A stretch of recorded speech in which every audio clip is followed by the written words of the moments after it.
Hello friends, welcome back to Stories with Pastor Macy. Today we are going to read another story. We're going to start another story out of the book The Best of Woof by Danae Dobson. We have read a couple of stories out of this book before. We read Woof Finds a Family and Woof Goes to School and Woof and the Midnight Prowler. And today we are going to start Woof and the New Neighbors. Now, I love the Woof stories. I grew up with the Woof stories on cassette tape, listening to them in the car. But they're kind of long. So this is going to be part one of Woof and the New Neighbors. And the theme is love your enemies. And the verse that goes with that is Matthew 5, verses 44 and 45. And that verse says, love your enemies and pray for those who persecute you, that you may be sons of your Father in heaven. So here we go, Woof and the New Neighbors by Danae Dobson. It was a warm Saturday morning as the Peterson family sat down to breakfast. Guess what? Said 6-year-old Mark, reaching for a muffin.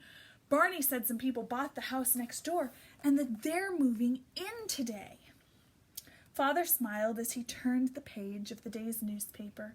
That's good, he said warmly. That house has been empty for 6 months. It'll be nice to have some new neighbors. The conversation was interrupted by a shaggy-haired mutt with a crooked leg and one floppy ear. He bounded into the room with a red ball in his mouth and placed it by the children's feet, as if wanting to play. Not now, Woof, 10-year-old Chrissy laughed. Woof stayed near the table, hoping a bite of food would drop onto the floor.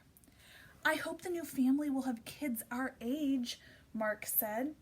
Why don't you both be there to greet them when they arrive, suggested Mother. I'm sure they would like that. The children agreed and went outside to play catch with Woof.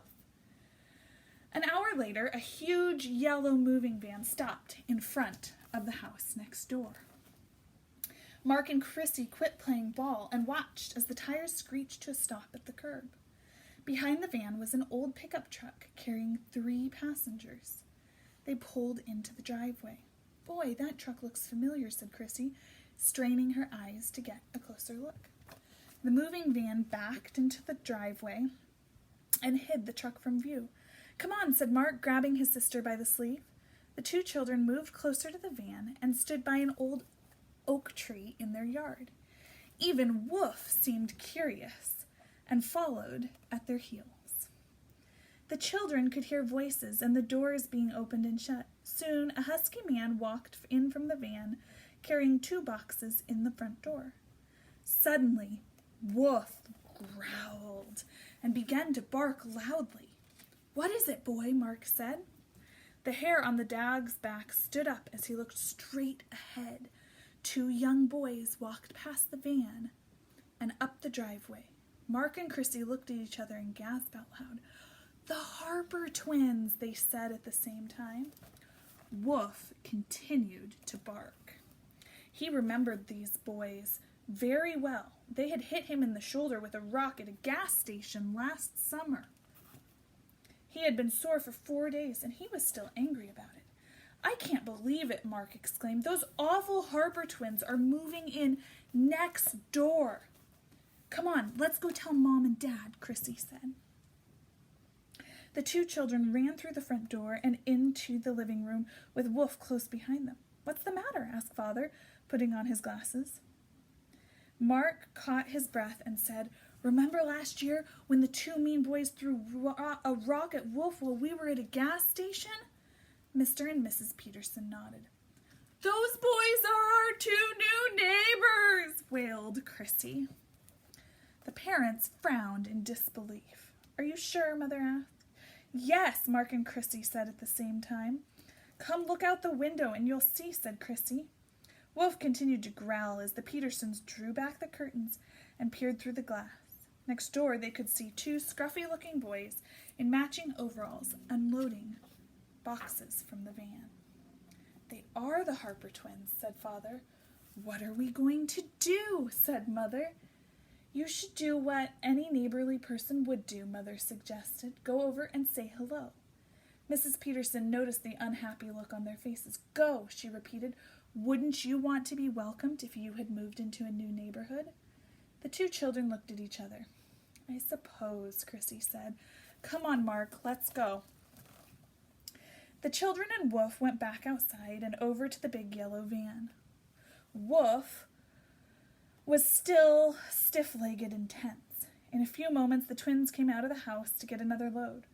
When they saw Mark and Chrissy, they stopped and looked very surprised. Chrissy cleared her throat. Hello, she said in a friendly voice. I suppose you remember us from the gas station a while back. The boys did not answer as they continued with their work. I'm Mark Peterson, and this is Chrissy, said Mark. And I'm sure you remember Woof, he chuckled. The two boys did not answer. Finally, one of them said, This here's Billy, and I'm Bobby, and over there by the fence is old Butch. The Peterson children looked at the large bulldog that was tied to the gate. You best keep your mutt away from old Butch, Bobby sneered. He just might make a meal out of him. The two boys burst out laughing. Woof growled angrily at the twins. He would never hurt them, but he knew these boys were troublemakers. The twins continued to laugh as Mark and Chrissy turned and headed back to the house. They were upset at how the boys treated them, but they were even more upset that Billy and Bobby Harper were here to stay. That night, as the Peterson children were getting ready for bed, Father came upstairs to say goodnight. Why did the Harper twins have to move next door? Chrissy complained. Wait and give them a chance, said Father, but for now, I'd stay away from them. Maybe you can make friends with them later. And Mark, keep Woof away from their dog. He looks kind of mean. Much later that night, the entire Peterson family was awakened by a strange sound outside. It was a loud, clanking noise. Woof was downstairs in seconds, clawing at the door to get out. He wanted to protect his territory. What is that? Chrissy asked nervously. I don't know, Mark replied. Again and again, the sound came from the front yard, and it seemed to be moving. Mr. and Mrs. Peterson met the children at the foot of the stairs. Everybody stay inside, Father instructed. Woof and I will check out to see what's going on. Be careful, Mrs. Peterson warned. In a couple minutes, Father returned to the house. What is it? Mark and Chrissy asked impatiently. Someone tied a can to a cat's tail, Father said with disgust. The poor thing is scared to death. I need to get some scissors to cut the string. Mark and Chrissy went outside with him as he cut the can off of the frightened cat. The poor kitty climbed the nearest tree after being released. I bet I know who did this, said Chrissy angrily. It was Billy and Bobby Harper. Possibly, agreed her dad. But you don't know for sure. Let's all go back to bed and get some rest. The Peterson family was soon fast asleep again, but Woof still felt tense. He lay awake the entire night at the foot of Mark's bed, waiting for more trouble. But the rest of the night was peaceful. When morning came, everyone got dressed for church. Woof watched as the family climbed into the car and drove away. He was still on the porch when something caught his eye. Billy and Bobby Harper were creeping up the side of their house. Each of them was holding something in his hand. Woof didn't know these objects were slingshots, but he knew the boys were up to no good. Woof followed them at close range as they ran and hid behind a bush in the neighbor's yard. One of the twins stood up and placed a rock in his slingshot. Then he pulled it back and aimed. In a flash, a rock flew through the air and crashed through one of Mrs. Perry's windows. The impact sent glass shattering in all directions, and all the way down the street you could hear Mrs. Perry scream.